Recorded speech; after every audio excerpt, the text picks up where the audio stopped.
Snack రాబోతుంది, made by Sudheer.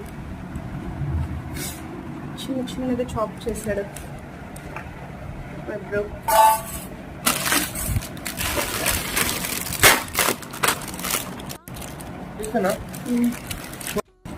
అది open చేస్తూ ఉన్నాను, నేను తింటూ ఉన్నా. కోసం మేము పడ్డాం కష్టాలు, కానీ నో యూస్. ఈ చిప్ కూడా టేస్ట్ చేద్దాం. కానీ ఇట్లా ఇంకా కావాల్సిన ఇంగ్రీడియంట్స్ చెప్పు. చిప్స్ వేసుకున్నాం. చిప్స్, సన్న ఉల్లిగడ్డలు, టమాటాలు కట్ చేసుకోవాలి. ఓకే, దాని తర్వాత ఇలా చేయాలి. ఎలా చేయాలి? తుమ్ముడు చేయాలి,